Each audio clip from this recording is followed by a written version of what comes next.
Part of Purnon's beauty and mystery lies in her incredible roof.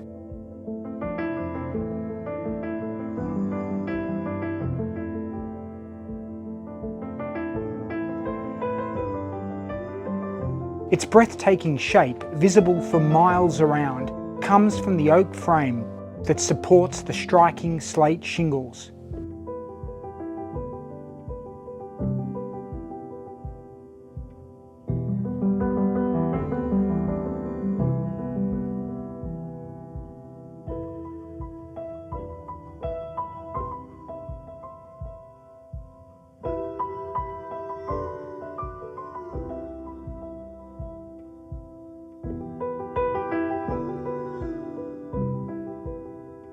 When we stand in the attic and gaze up at the frame, we notice something extraordinary.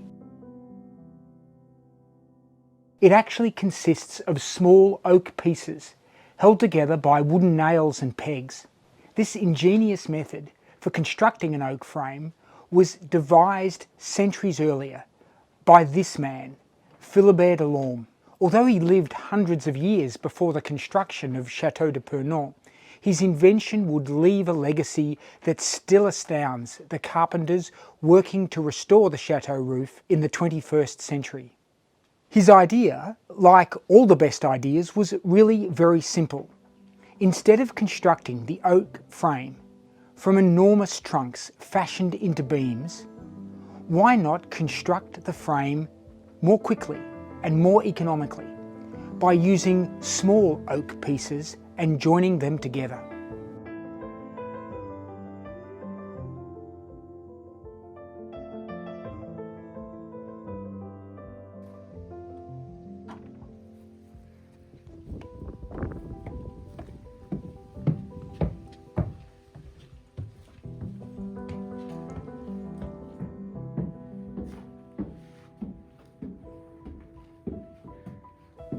Philibert de Lorme's method created attics shaped like an inverted boat's hull. Not only is it visually stunning, but it's also actually quite useful.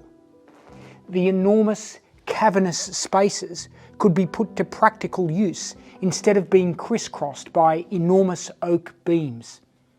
Here in Château de Purnon's enormous eastern outbuilding, we can see one of the most stunning examples of his method visible in France today.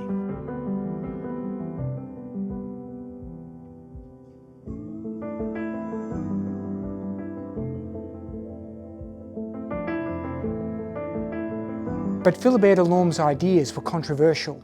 They fell out of favour and he died in disgrace. So why were his methods used to construct the roof at Château de Purnon more than 200 years after his death? To answer this mystery, we must go back to the architect who designed Purnon, an architect named Monsieur Bourgeois. At the start of his career, he was called to work at this chateau, Château de Mower, which, under the reign of Henry II, had had an immense ballroom created by Philibert de Lorme. When Bourgeois arrived at the chateau, he was stunned to learn that his work would be one of demolition rather than construction. With the chateau falling into disrepair, the new owners wanted to demolish the ballroom. As he set to work taking the massive wing down, Bourgeois marvelled at the elegant genius that lay at the heart of its design. Bourgeois was determined to recreate what he had seen at Château de Mower, and just a few years later he would seize his chance. The construction of Château de Purnon would be the high point in Bourgeois' career, and he would create an architectural masterpiece of breathtaking beauty that is still enjoyed today.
Well, up here on the scaffolding where Purnon's immense oak frame meets the stonework, you can see a lot of activity has happened up here this week.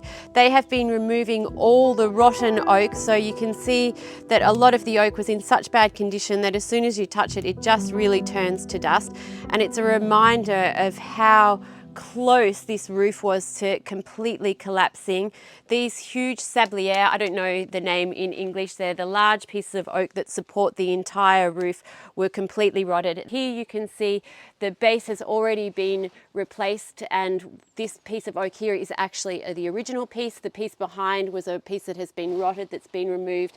These sections have all been removed. These are too rotted. They will be refashioned and replaced. So the restoration of this section has been underway all week. They still have the entire western side to go. This corner obviously has got a lot of work to do, but they are making great progress. And so for us, it provides this rare opportunity to see this incredible craftsmanship from 250 years ago, and then also matched with the work that our artisans are doing today to restore this magnificent masterpiece. The ingenious method developed by Philibert Delorme to construct an oak roof frame using smaller wood pieces can be demonstrated with this model here. It was put together by our carpenters for Les Journées du Patrimoine for our open day a month ago. Let's have a look at how his method actually worked.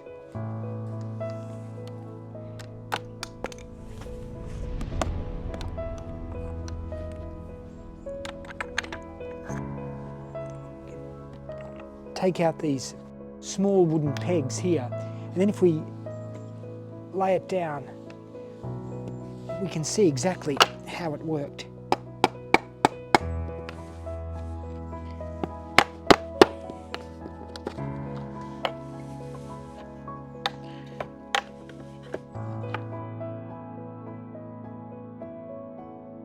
These are the smaller pieces. Traditionally it would have been a huge wooden oak beam, but with the smaller pieces held together by the pegs, putting the oak frame together is actually remarkably simple. And from our perspective, restoring it is also simple, because you only need to restore the rotten or damaged piece, not an entire oak beam. It's much more economical and the roof can be put up far quicker.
I think the first thing to say this week is that the beautiful sunshine that we're having right now is not indicative of the weather that we've had all week. It has been incredibly wet, but thankfully we've been spared the worst of it, and the worst of the floods have not hit here.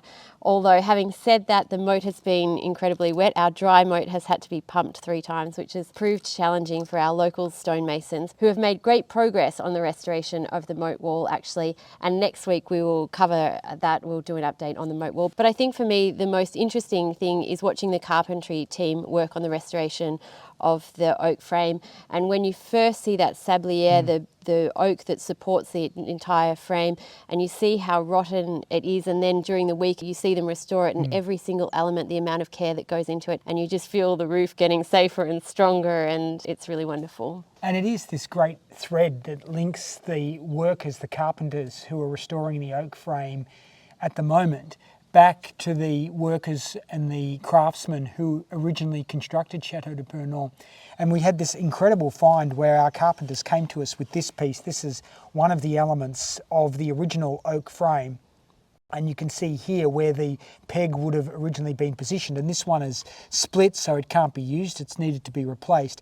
But they found here written Louis, the original carpenter, the charpentier, the craftsman who put this piece in place, wrote his name on the wooden element, and we just think it's just a fabulous reminder of the connection between the craftsmen working today to restore the roof and those incredible artisans who originally constructed it. And all of these things, these amazing finds that we make almost every week, are being put aside, they're being preserved, and they'll be part of a museum that we're going to create here on site in one of the wings of our outbuildings that will display so many of the interesting finds that we've made, and that will provide an account of how this restoration in the 21st century saved this amazing chateau that was constructed at the end of the 18th century.